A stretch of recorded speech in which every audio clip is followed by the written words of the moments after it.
You know, when you're a candidate, it's hard sometimes to get support. If you don't have that support, it's hard to build, and I'm not talking about just money.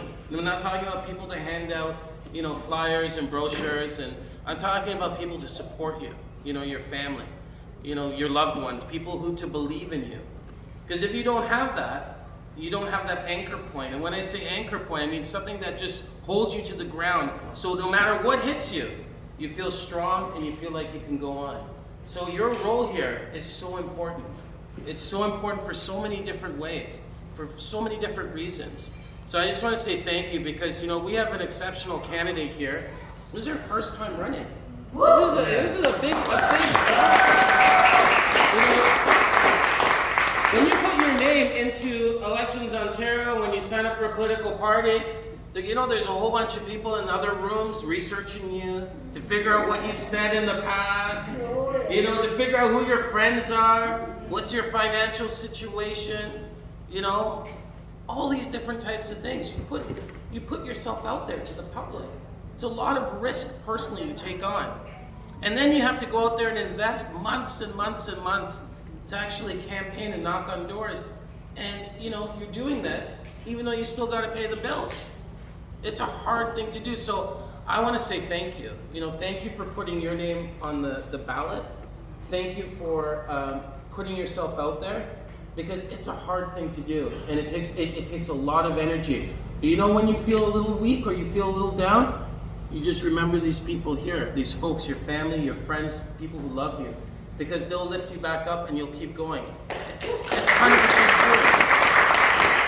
You know, when Kobe called me and said, "Can you come out and say a few words?" I said yes, because I know if he's supporting her, she has to be really, really good, because he's very picky on who he supports. He's got some very high standards.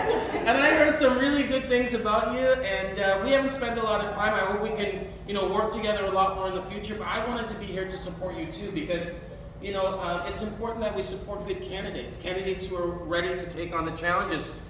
What's at stake here? You know, what are we up against? Well, number one, we've got a candidate here that subscribes to a different approach to politics. You know, I want to remind people, let's go back to 2018. What was the first thing that Doug Ford did when he got into power? The first thing he did was he cut $25 million from after-school programs in the poorest neighborhoods across this province. And when I say poorest neighborhoods, the neighborhoods that don't have a lot. They don't have after-school programs. Neighborhoods that were economically challenged. The after-school programs got cut. That meant kids couldn't go to after-school programs anymore. What did he do next? You remember what he did to autism services? He turned that program upside down. There were little kids who were getting, you know, 35 hours a week of ABA therapy, the therapy they need to learn how to eat properly, to go to the washroom, the basic life skills. He cut that program. Now these kids are, you know, using that little tiny bit of money they get for maybe a tablet, a few books, and maybe a program in the summer. They don't get those services anymore. What did he do next? He cut over $1 billion from youth mental health. Mental health in the last 4 years in Ontario has doubled the wait list for young people. If you're a young people who's looking for mental health services, you're going to be in a lineup for 2 years. You know, this has happened over the last 4 years. And what happened at the same time? All that money, the billions of dollars that was removed from kids, was given as tax cuts to the biggest businesses that weren't even asking for a tax cut. So you have a big job to do. You know, when you get to Queen's Park, you're going to have to restore the decency back into politics. You're going to have to restore, you know, the will to fight for children and for families that need it. You know, people don't want just free things. They don't want gifts. What they want is they want to be able to live in a society where they can work hard, and the deal is simple. If I work hard, you know, I can make it. If I work hard, then maybe, you know, I can build myself up, maybe put a down payment to a house, you know, get a car, send my kids to school, and I can be safe. That's what people want. And they want people in power that are going to put in place, you know, the building blocks, like OSAP, for example, so you can go to post-secondary.